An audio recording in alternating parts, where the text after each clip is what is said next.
उपवासाच्या दिवशी हमखास घरोघरी केला जाणारा पदार्थ तो म्हणजे साबुदाणा खिचडी आणि साबुदाण्याचे वडे. आज मी तुम्हाला साबुदाण्याचे वडे कसे बनवायचे हे दाखवणार आहे. बहुतेकांना साबुदाणे वडे खायला प्रचंड आवडतात.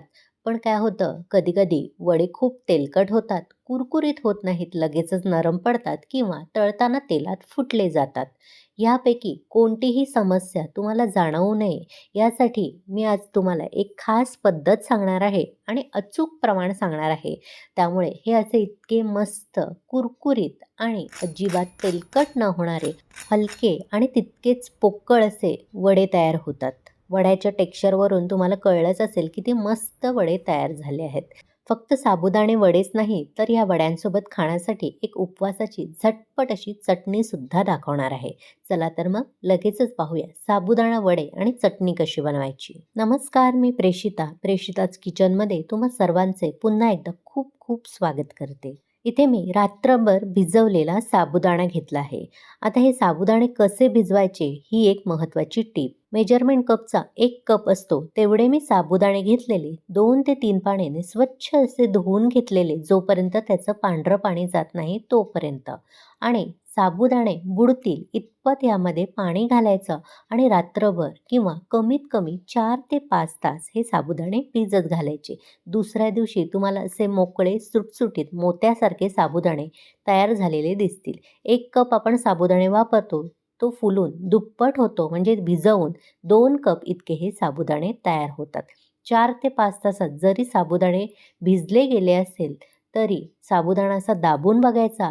तो जर व्यवस्थित भिजला गेला नसेल तर थोडा वेळ तो आपल्याला आणखीन भिजत घालायचा आहे.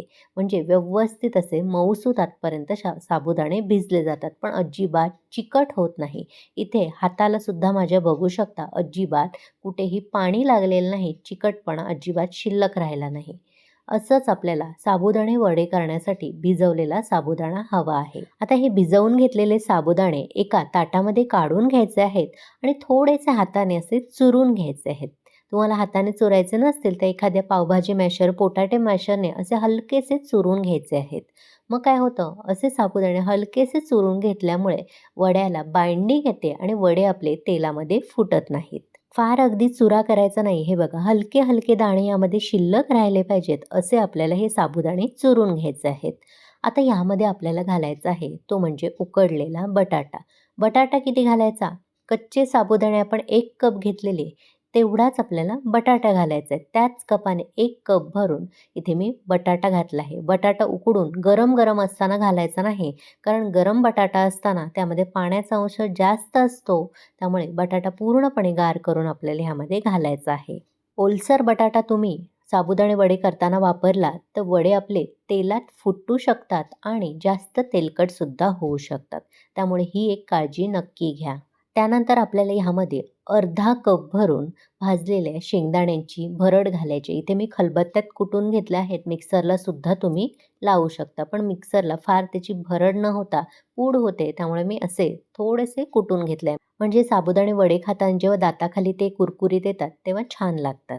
त्यानंतर ह्यामध्ये 4 ते 5 कमी तिखट असलेल्या हिरव्या मिरच्या बारीक चिरून घातल्या आहेत. याऐवजी तुम्ही हिरव्या मिरचीची भरड मिक्सरला करून सुद्धा यामध्ये घालू शकता. लहान मुलांना सुद्धा या पद्धतीने देऊ शकतो, जेणेकरून मिरची काढता येईल. त्यामुळे मी अशा पद्धतीने कापली आहे. त्यानंतर यामध्ये 1 चमचा भरून जिरे घालायचे आहेत. उपवासाला तुमच्याकडे जिरे जर खात नसतील तर स्किप करू शकता. नंतर यामध्ये 1 चमचा भरून साखर घालायची आहे आणि चवीनुसार मीठ घालायचं आहे. आता हे सर्व पदार्थ आपल्याला व्यवस्थित ह्यामध्ये एकजीव करून घ्यायचे आहे. इथे मी मिरची कापून घातली आहे, त्यामुळे एकदाच ह्यामध्ये सर्व पदार्थ एकजीव करून व्यवस्थित मिक्स करून घेणार आहे. पण तुम्ही जर मिरचीची भरड करून घालणार असाल तर आधी बटाटा साबुदाणे मिक्स करून घ्या आणि त्यानंतर बाकीचे जिन्नस घालून मिक्स करून घ्या. सुरुवातीलाच भरड घातली तर हाताची आग होऊ शकते. सर्व व्यवस्थित इथे एकजीव करून झालं आहे. आता हाताला थोडंसं मी इथे तूप लावून घेतलं आहे आणि ह्याचे छोटे छोटे गोळे करायचे आहेत आणि चांगला पातळ असा वडा थापून घ्यायचा आहे. फार जाड ठेवायचा नाही. जाड वडे करतो तेव्हा ते लगेचच तेलकट बनतात आणि नरमसुद्धा पडू शकतात. कुरकुरीत वडा तुम्हाला हवा असेल तर थोडासा असा पातळ करायचा, म्हणजे तो तेलकटसुद्धा बनत नाहीत आणि बराच वेळ कुरकुरीत राहतो. एक फक्त छोटासा असा गोळा घ्यायचा, तळहाताने दाबून घ्यायचा आणि बाजूच्या उबड-धोबड कडा असतील त्या अशा नीट करून घ्यायचा. लगेचच वडा असा मस्त आपला बनवून तयार होतो. इथे मी सर्व वडे बनवून घेतले आहेत. आता लगेचच आपण ते तळून घेऊयात. कढईमध्ये तेल चांगलं गरम करून घ्यायचं. तेल जर थंड असेल तर वडा लगेच तेल शोषून घेतात आणि तेलकट होऊ शकतात. त्यामुळे तेल चांगलं तापलेलं हवं. आता यामध्ये एक-एक करून मी वडे सोडून घेणार आहे. कढईमध्ये वडे जेवढे मावतील तेवढे घालायचे आहेत. फार गर्दीसुद्धा तेलामध्ये करायचं नाहीत, नाहीतर ते व्यवस्थित तळता येत नाहीत. इथे मी साधारण 5 वडे इथे घातले आहेत. आता गॅसची आच मोठी ठेवायची नाही किंवा मंदसुद्धा ठेवायची नाही. मध्यम आचेवर हे वडे आपल्याला तळून घ्यायचे आहेत. सुरुवातीला अजिबात झारा लावायचा नाही. साधारण 1 ते 2 मिनिटं.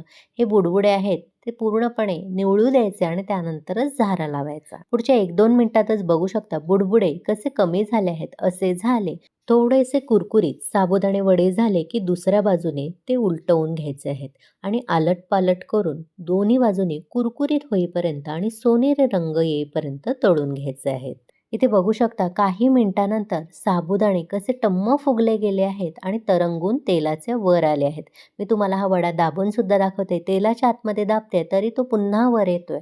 असे झाले की वडे आपले तळले गेले आहेत असं समजायचं आणि अशा पद्धतीने वडे जेव्हा आपण तळतो तेव्हा ते 100% कुरकुरीतच बनतात. आता हे साबुदाणे वडे लगेचच एका झाऱ्यावर काढून घेऊया आणि पूर्णपणे त्यातलं तेल निथळून घेऊया. आणि एखाद्या टिश्यू पेपरवर काढून घ्यायचे म्हणजे उरलेसुरलेलं एक्स्ट्राचं तेलसुद्धा निघून जाईल. अशाच पद्धतीने उरलेले सर्व साबुदाणे वडे इथे मी तळून घेणार आहे. आता आपण उपवासाची चटणी कशी बनवायची ते पाहूयात. त्यासाठी मिक्सरच्या एका भांड्यामध्ये 1 कप भरून ओल्या नारळाचे मी काप करून घेतले आहेत. सोबतच 2 मोठे चमचे भरून भाजलेले शेंगदाणे घालायचे आहेत. त्यानंतर तिखटानुसार हिरवी मिरची घालायची आहे. इथे मी 1 मोठी तिखट हिरवी मिरची घातली आहे. 1 छोटा चमचा भरून जिरे आणि चवीनुसार मीठ घालायचं आहे. त्यानंतर 2 ते 3 चमचे भरून आपल्याला दही घालायचं आहे. दही पूर्णपणे ऑप्शनल आहे. खोबऱ्याचे तुकडे असल्यामुळे सुरुवातीला हे मिक्सरला मी भरड वाटून घेणार आहे. त्यानंतर गरजेनुसार पाणी घालून बारीक चटणी वाटून घ्यायची. ही चटणी तुम्ही अशीच नुसतीही खाऊ शकता. पण आज या चटणीला मी एक फोडणी देणार आहे. त्यासाठी कढल्यामध्ये 1 चमचा साजूक तूप कडकडीत गरम करून घेतला आहे. त्यामध्ये 1 छोटा चमचा भरून जिरे चांगले तडतडू द्यायचे आणि लगेचच ह्या चटणीवर ओतून घ्यायचे. उपवासाच्या चटणीला अशी साजूक तूप आणि जिऱ्याची फोडणी देऊन बघा एक अप्रतिम अशी चव येते. इथे मी सर्व साबुदाणे वडे तळून घेतले आहेत. सोनेरी रंगावर अगदी मस्त दिसत आहेत आणि तितकेच कुरकुरीत तयार झाले आहेत. साबुदाणे वड्यांचा मी तुम्हाला आवाजसुद्धा ऐकून दाखवते. बघू शकता किती मस्त आणि कुरकुरीत तयार झाले आहेत आणि तोडून सुद्धा दाखवते. आतून बघू शकता किती पोकळ आहेत.